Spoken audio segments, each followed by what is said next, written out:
질문, 네, 있으실까요?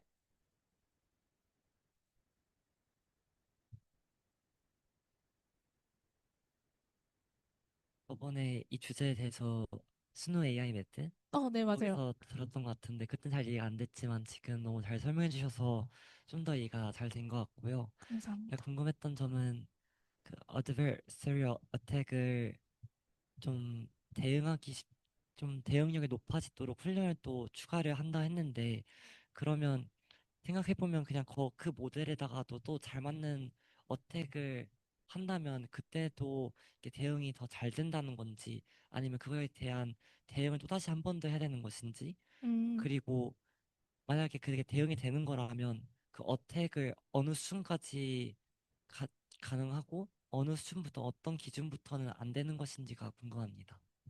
어, 일단 제 개인적인 생각으로는 트레이닝이 이오 문제를 해결하는 거라고 말씀을 드렸었잖아요. 그때 이제 어택에, 그러니까 최대한 잘 어택할 수 있는 것들을 찾아서 거기에서 이제 최소로 반응할 수 있도록 그 가중치 값을 조절을 하는 거라서 아마 어떤 모델이 있을 때 그 모델의 손실 함수가 가장 어택이 제일 잘 되는 그런 분야를 찾아서 공격을 하는 거기 때문에 어택의 수준이 조금 더 높아지더라도 그러니까 이미 애초에 최대인 지점을 찾아서 어택을 하는 거를 방어하는 거기 때문에 최대 그 수준이 높아지더라도 방어를 할 수 있다고 생각을 하고요.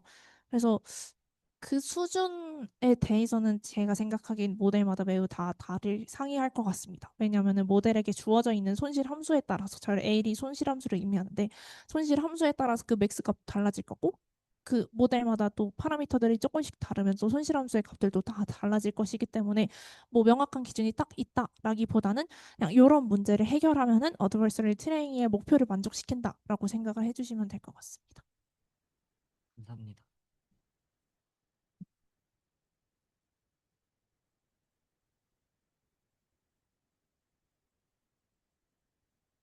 저는 이 분야는 제가 잘 몰라서 그냥 궁금증이 하나 든 건데 저게 일단은 픽셀 상으로 문제가 생겨서 모델을 못 알아보고 저희는 그냥 사진만 보면은 그거를 이해하는데 모델은 잘못 이해하는데 이게 주된 문제잖아요. 그럼 만약에 그냥 저 공격에 들어간 사진을 또 사진을 찍어서 모델한테 주어도 그런 문제가 발생하는지 아니면 그냥 캡처를 해서 줘도 그런 문제가 발생하는지 좀 궁금해서 여쭤보고 싶었습니다. 아, 그, 이 어택을 하는 방식이, 인풋 값에다가 손실함수? 그러니까 손실함수의 최대값을 그 보호를 찾아가지고 엡실론에 곱해서 더해를 하는 건데, 이 어드버서리 어택이 가능한 이유는 지금 저희 눈에는 굉장히 저 노이즈가 안 보이잖아요. 실제로도 처음 이미지에는 그게 제일 작습니다. 근데 모델이 선형성 때문에 이게 가중치랑 내적하고 계속 내적하고 내적하는 과정을 거치다 보면 그 조그만 차이가 모델의 출력층에 가면은 굉장히 커지기 때문에 어드버서리 어택이 가능한 거거든요.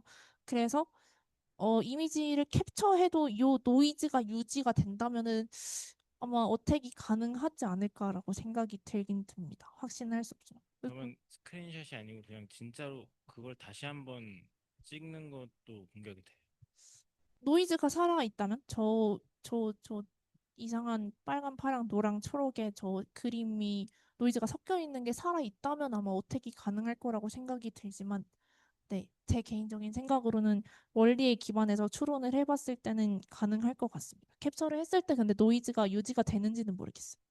그러면 노이즈가 만약에 유지가 된다고 가정을 했을 때 노이즈가 유지되지 않을 정도로 축소를 한 다음에 캡처를 하면은 그거를 영향을 안 축소? 받는. 그래서 그 제가 잠깐 설명드렸던 이 인풋 트랜스포메이션이 그걸 말합니다. 축소를 하거나 확대를 하거나 그 조금씩 잘라서 하면은 저 어택이 방어가 된다는 내용이다. 제가 처음에 질문했을 때 축소라는 말을 못 들어서 네, 약간은 헷갈렸는데 그래서 그 어택을 할 때 그 노이즈의 위치가 달라지잖아요. 축소가 하거나 확대를 해가지고 이미지를 다시 넣으면 그거는 이제 방어가 될 수 있다라는 어떤 결과가 있어서 축소나 확대 같은 조금의 조작을 가하면은 어택의 성능이 조금 줄어든다고 볼 수는 있을 것 같습니다.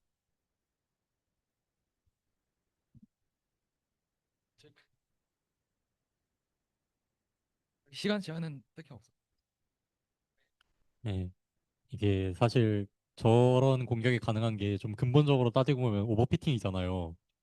근데 그러면은 기존에 뭐 들어봐 오시던 모든 그런 오버피팅을 막는 기법들이론 뭐가 부족해서 저게 가능한 건지, 그리고 저런 어택을 막는 방법이 좀 그런 애들이랑 뭐가 달라서 이런 문제를 해결을 할 수 있는 건지 좀 설명을 해주시면 좋을 것 같습니다. 음, 그 경민 선배님의 발표에서 L1 정교화랑 L2 정교화가 나와 있었잖아요. 사실 그걸로도 방어가 되긴 합니다.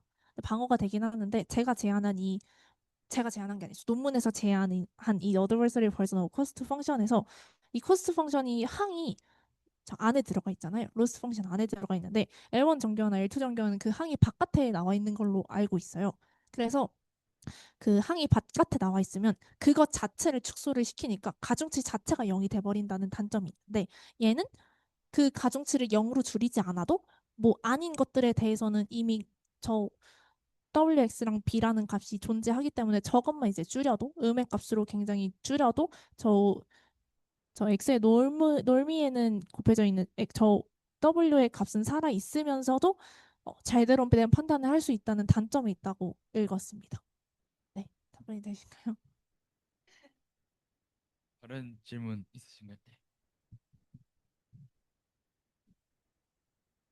그 처음에 설명해 주셨을 때 의료 데이터의 종류마다 취약도가 달라지는지 궁금했었는데 마지막에 보여주신 데이터를 보니까 약간의 차이가 있는 것 같아서 혹시 이런 차이는 보편적인 어떤 이유로 생긴다고 생각하시는지 아니면 그냥 이 결과에서 특수적으로 나온 거라고 보시는지 궁금합니다.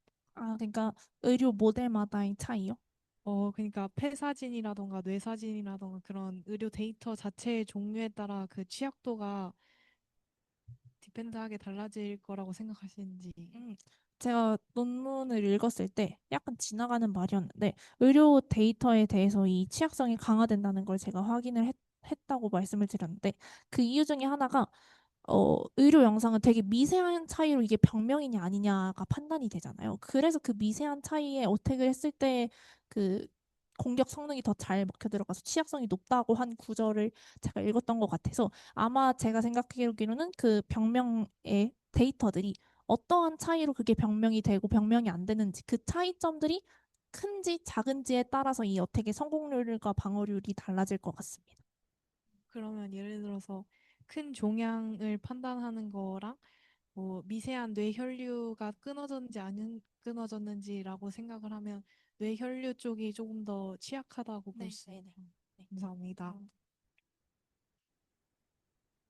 그 아까 현수님이 한 질문의 그 답변에 대해서 제가 이해가 잘 안 돼서 현수님이 질문하신 게 기존에 있는 오버피팅 막는 기법들 뭐 그런 걸로 안 막아지는 이유에 대해서 여쭤봤고 답변해 주신 게 정교화로도 막아지긴 하는데 보셨던 논문에서는 그 제가 이해한 바로는 정교화를 안 쓰고 다른 모델을 쓰는데 그 모델에 있는 항이 뭐 그 계산하는 거 밖에 나와 있는 그 항이 있는데 근데 그 가중치에서 뭐 0으로 만드는 걸로 봤다. 근데 그 부분이 제가 거기서 약간 막혔거든요.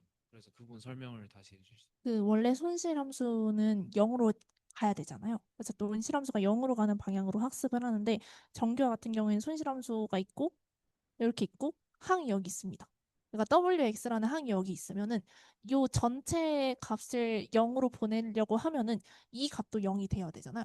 밖으로 나와 있는 항. 그러면 이 W라는 가중치를 아예 거의 0이 되게 만들어야 학습이 잘 되었다라고 판단을 할 수 있는데 이러면은 이제 여기에 관련되어 있는 정보들이 아예 삭제되었다고 볼 수 있는 거죠. 어드버서리 어택 때문에. 근데 요 수식에서는 요 항이 안에 들어가 있기 때문에 얘 자체를 0으로 보낼 때 그냥 WX랑 B 값만 음수로 굉장히 작아지기만 해도 이 손실함수가 0이 되는 방향이 되기 때문에 요 W가 살아있을 수 있다는 거죠.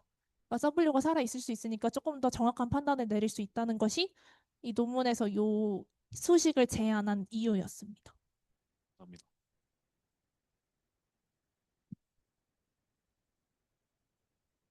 지금 보여주신 논문상으로는 PGD를 수행하기 위해서는 모델의 그레디언트를 알아야 되는 것으로 판단되는데 그러면 PGD는 이제 화이트박스인 상황에서만 적용이 가능한 거잖아요. 그러면 혹시 블랙박스인 상황에서도 그러니까 우리가 모델의 웨이트를 다 모르는 상태에서도 저런 비슷한 공격을 가할 수 있는지가 궁금합니다. 근데 사실 아마 로스트 펑션에 대해서 코스트 펑션에 대해서 둘 다 아마 알아야 그레디언트 값을 구할 수 있으니까 할 수 있을 것 같은데 사실 이 마지막에 제안드렸던 블랙박스 방식에 대해서는 저도 자세하게는 알지 못할 것 같긴 한데 뭐 어쨌든 저 PG 네, 네, 네. 네, PGD 블랙박스를 적용했을 때 그 적용한 건 아마 논문을 조금 더 자세히 읽어봐야 나올 수 있을 것 같습니다. 세상.